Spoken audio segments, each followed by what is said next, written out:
সবাইকে জয় যিশু। আজকের প্রভুর বাক্য নিয়ে এসেছি লুক তার 24 অধ্যায়ে তার 36 পদে বলছে, তারা তখন এই বিষয়ে কথা বললেন। এমন সময় স্বয়ং তিনি তাদের মাঝখানে এসে দাঁড়ালেন, তাদের বললেন, তোমাদের শান্তি হোক।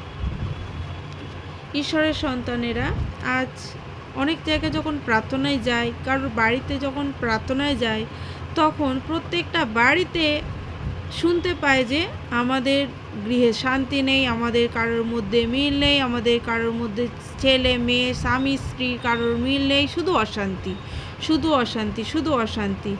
আর প্রভু বলছে কি, যে প্রভু শিষ্যদেরকে বললেন কি, তোমাদের শান্তি হোক। তাহলে আমরাও তো প্রভুর শিষ্য, আমাদের মধ্যে কেন শান্তি নেই?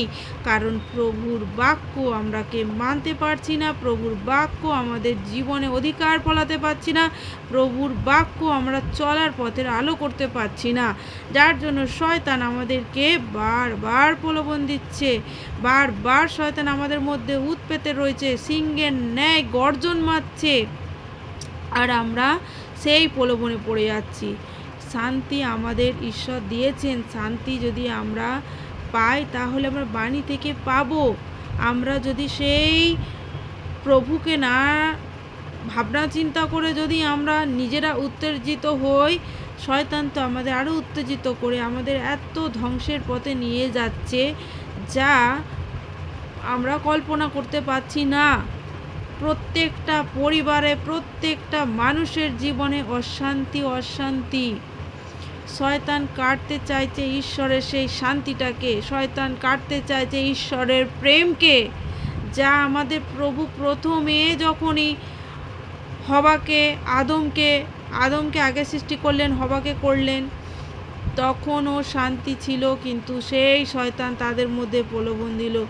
আজও আমাদের মধ্যে সেই শয়তান প্রলোভন দিয়ে যাচ্ছে, আর আমরা যদি সেই শয়তানের রাজত্বে চলতে চাই, তখন তো আমাদের শয়তান অ্যাটাক তো করছে, আর তার জন্য আমাদের শান্তিকে সে শয়তান হরণ করে দিচ্ছে। কিন্তু প্রভু বলছে, তোমাদের শান্তি হোক।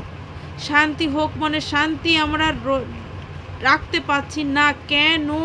কারণ আমাদের জীবনে সে বাক্য নেই, তার বাক্য আমাদের জীবনে কার্যকারী হচ্ছে না। যখন বাক্যকে মানবো, যখন বাক্যকে ফলো করব, তার পথে চলতে পারবো, তখন আমাদের জীবনে শান্তি আসবে। কারণ প্রভুর শান্তি আমাদের ওপরে আছে, প্রভুর পবিত্র শক্তির আত্মা রয়েছে। আমরা বারবার ভুলে যাই, বারবার আমরা প্রভুকে নিয়ে আমরা ভুলে যাই যে আমাদের সঙ্গে প্রভু নেই। অনেক সময় অনেকের মুখে শুনি যে আমাদের প্রভু প্রার্থনা করি, কথা শোনেন না, আমাদের প্রার্থনার উত্তর আসে না। কেন উত্তর আসে না? ঈশ্বর বলছে ধার্মিকের প্রার্থনা ঈশ্বর শোনেন। আমরা ধার্মিক হতে পারছি না, আমাদের জীবনে এখনও পর্যন্ত সে পাপের কালিমা, পাপের সমস্ত কিছু চিন্তা ভাবনা, সমস্ত কিছু পাপের অধীনে যদি করি, তাহলে আমাদের কি করে ভালো জিনিসগুলো আসবে?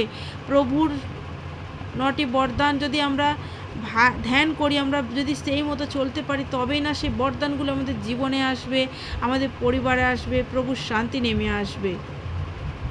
তাই ঈশ্বরের প্রিয় সন্তানেরা, আমাদের বাণীতে বলা আছে, সেই সামসঙ্গীতের 1 অধ্যায় বলা আছে, তুমি দুষ্টদের মধ্যে চলো না, পাপীদের পথে দাঁড়িও না। তা আমরা যখনই আমাদের জীবনে প্রলোভন আসছে, আমরা নীরব হই। নীরব থাকলে স্বর্গের দূতেরা কাজ করবে, আমাদের কিছু করতে হবে না। যখন আমরা উত্তেজিতর সঙ্গে আরও উত্তেজিত হব, তখন তো দঙ্গ হবে। শয়তান এটাই চায় যে দঙ্গ, মানুষের সঙ্গে মানুষের বিবাদ। কিন্তু ঈশ্বরের সন্তানেরা যদি শান্তিপ্রিয়ভাবে থাকে, তবেই সেই শান্তিটা নেমে আসবে। Hallelujah, praise the lord. এই বাক্য যারা শুনলে, তারা বাণীকে ফলো করার চেষ্টা করো, বাণীকে ধরার চেষ্টা করো, বাক্যকে শোনো, তাহলে তোমরা সেই বাক্যর মধ্য দিয়ে আশীষ পাবে, জীবন পাবে। বাক্য পড়ো, সে পড়ে বুঝতে সাহায্য করো। সবাইকে জয় যিশু, প্রেজ দ্য লর্ড, হালেলুয়া।